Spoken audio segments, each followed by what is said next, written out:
मित्रों, मैं बिहार के नए डीजीपी भट्टी साहब की तरफ आपका ध्यान आकर्षित करना चाहता हूं।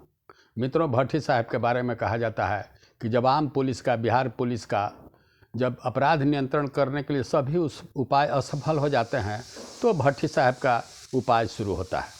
जब यह अपराधियों के खिलाफ, पॉलिटिकल अपराधियों के खिलाफ जब अभियान शुरू करते हैं तो यह किसी का नहीं सुनते हैं और कभी कभी अपनी आप भी नहीं सुनते हैं। ऐसे छवि वाले श्री भट्टी साहब को बिहार का डीजी बनाया गया है। यह बिहार सरकार का चुनाव था। 3 डीजीपी का नाम गए थे, जिसमें बिहार सरकार ने इनका नाम पर मुहर लगा दिया और इनको डीजीपी बना दिया गया। मित्रों, बिहार सरकार इनके पदस्थापन के बाद आह्लादित है। लोग भी भरी हुई आशा से देख रहे हैं कि नए डीजीपी साहब बिहार का जो अपराध है उसको नियंत्रण करने में सफल होंगे। मित्रों, 2010 के पहले बिहार में city SP, Purnia SP, Chhapra के डीआईजी इत्यादि पदों पर इन्होंने काम किया तथा अपने कर्मठता और अपराधियों के विरुद्ध एक अभियान इन्होंने छेड़ा था। जो बाहुबली थे उनके विरुद्ध भी कार्रवाई किया था। उसी उपलब्धि के आधार पर इनको माना जा रहा है कि यह बहुत कारगर डीजी साबित होंगे। 2010 के बाद ये बाहर थे और आज 2022 के दिसंबर में इनका पदस्थापना हुआ है। मित्रों, 10 साल में बिहार की राजनीति, अपराध और सब कुछ बदल चुका है। साइबर अपराधियों का ज़माना आ गया है।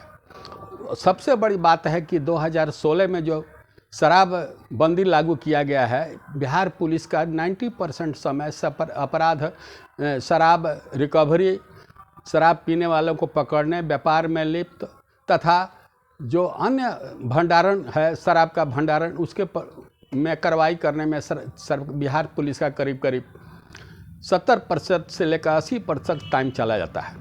आप जानते हैं कि मित्रों, बिहार में शराबबंदी बिहार पुलिस के लिए एक बोनांजा मिल गया है, एक कमाई का एक धंधा निकल गया है। इसमें 10 केस एक थाना यदि पकड़ता है तो 7 केस में वहाँ स्पॉट पर ट्रायल करके छोड़ देता है। 3 केस दिखाने के लिए पकड़ करके मुकदमा करता है या जो कार्रवाई करना होता है करता है। मित्रों, हम इसको बिहार जो में शराब की जो व्यापार हो रहा है, इसको हम पुलिस के लिए एक पेपरलेस ट्रेड मानते हैं। जैसे चोरी डकैती इत्यादि होता है तो उसमें एफआईआर का दर्ज करना पड़ता है, बड़ी मेहनत होता है अनुसंधान करने में, अपराधियों को पकड़ना है, रिकवरी करना है, फिर चार्जशीट देना है, बहुत मेहनत करना पड़ता है। लेकिन शराब पकड़ने में बहुत फ़ायदा है, इंस्टेंट फ़ायदा है। और अपराध जो शराब है यह पेपरलेस है, इसमें न एफआईआर करना है और ना ही इसमें अनुसंधान के जो बारीकियां हैं उसको पता लगाना है, ना पेन स्टेकिंग है। यह सिंपल है, इंस्टेंट फ़ायदा है, तुरंत फ़ायदा हो जाता है। अतः बिहार पुलिस को और एक्साइज दोनों के लिए जो शराबबंदी है एक सुनहला अवसर हो गया है और इसीलिए भ्रष्टाचार भी बढ़ा हुआ है। मित्रों, बिहार पुलिस में को संबोधित करते हुए श्री भट्टी ने कहा था कि जब अपराधियों को तुम दौड़ाओगे तो तुम्हें नहीं दौड़ाएगा, और जब उनको आराम से छोड़ दोगे तो तुम्हें दौड़ाएगा।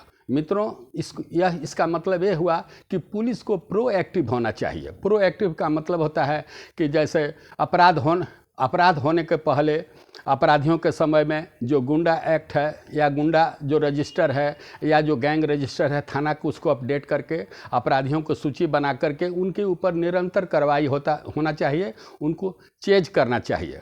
लेकिन बिहार पुलिस प्रिवेंशन में कम ध्यान देती है, डिटेक्शन में ज़्यादा महत्वपूर्ण ध्यान देती है।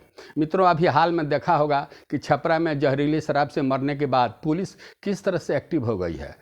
हर जिले में ताबड़तोड़ कार्रवाई शराब के विरुद्ध किया जा रहा है, शराब के ड्राम फोड़े जा रहे हैं, शराब का जो अड्डा है उसको ध्वस्त किया जा रहा है। आप देख रहे हैं कितना पुलिस एक्टिव है।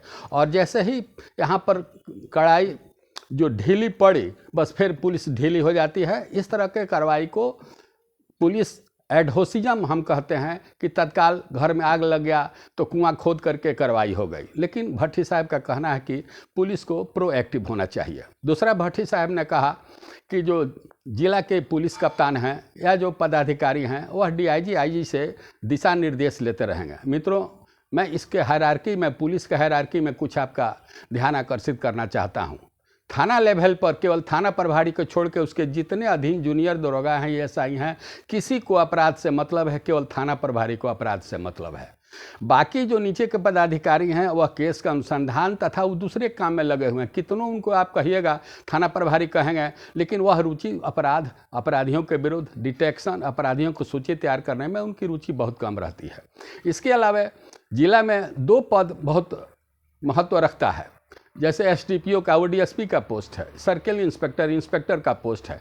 ये दोनों पोस्ट का कोई काम नहीं है। जो केस होता है मर्डर, डकैती, लूट, उसमें 307 लगाना, 307 हटाना, हरिजन एक्ट हटाना, हरिजन एक्ट लगाना। इन लोगों का मेन काम केस का अंतिम केस को बिगाड़ना है, केस को चार्जशीट तक नहीं पहुंचने देना है, उसका लंगड़ा करके केस को भेजना है, केस को कमज़ोर करके भेजना है। यह दोनों पोस्ट मेरे अनुभव से दोनों बेकार हैं। इनके जगह पर कोई दूसरा पोस्ट क्रिएट कर दिया जाए जो केवल अपराध के लिए अपराधियों के विरुद्ध काम करे। मित्रों, बिहार में ऑर्गेनाइज्ड गैंग बहुत है।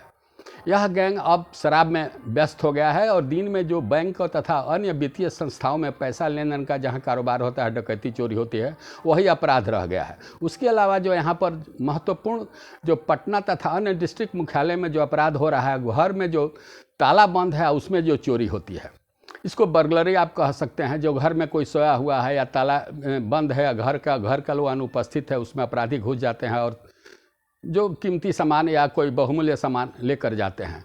मित्रों, इसको रोकने के लिए एक इंस्पेक्टर जनरल ब्रिटेन के थे, उनका नाम था वाल्टर स्वैन सिस्टम उन्होंने लागू किया था। पेट्रोलिंग का जो नियम बनाया था, जो तख्ती सिस्टम था, तख्ती में सभी पदाधिकारी रात्रि गश्ती का चेकिंग करते थे, बर्गलरी नहीं होती थी। उन्हीं के द्वारा एक और सिस्टम लागू गया था, स्ट्रेंजर्स डे, अपरिचित डे। जो बीट बचा हुआ था थाना में, जो एरिया नीचे के अफसरों के बीच में बटा रहता है या सिपाहियों के बीच में जो एरिया उनको देखभाल के लिए दिया जाता है, उसको बीट कहते हैं। उस बीट में जितने गांव थे या पंचायत के जो गांव थे, हर एक सप्ताह में या कम से कम 15 दिन हर पुलिस वाला गांव में हर घर पर या गांव में जाएगा, या मोहल्ला शहर है तो मोहल्ला में जाएगा और जाकर पता करेगा कि इस मोहल्ला में कौन नया व्यक्ति आया है, कौन अपरिचित आया है, उसका आने का कारण, प्रयोजन इत्यादि पर जांच पड़ताल होता था। इसको स्ट्रेंजर्स डे या अपरिचित डे हिंदी में कहा जाता था। इस तरह वाल्टर जो स्वैन थे, उन्होंने ये जो सिस्टम अपरिचित डे और स्वैन सिस्टम ऑफ पेट्रोलिंग लागू किया था, जिसमें बर्गलरी और लूट वगैरह घटना नहीं होती थी, और यदि होती थी तो पुलिस डोमिनेशन रहता था और पकड़ लिया जाता था। लेकिन ये दोनों सिस्टम समाप्त कर दिया गया है। मित्रों, बिहार पुलिस में एक से एक लोग हैं जो अपराधी नियंत्रण के लिए कोशिश किए हुए हैं। आप श्री सुनील कुमार हैं, एक्साइज मंत्री हैं।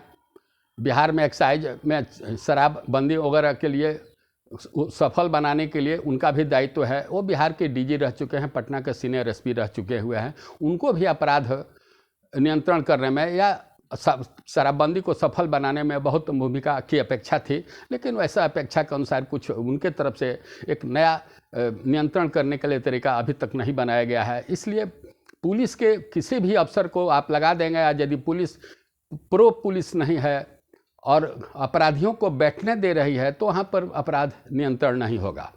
यहाँ एक थाने में गैंग रजिस्टर होता है, एक गुंडा रजिस्टर होता है। गुंडा रजिस्टर में 12 कैटेगरी होती है, और गैंग रजिस्टर जो होता है उसका कॉरस्पॉन्डिंग रजिस्टर एसपी ऑफिस से डीआईजी ऑफिस में और डीएसपी एसडीपी ऑफिस में होता है। यह गुंडा रजिस्टर जो है अद्यतन नहीं हो रहा है।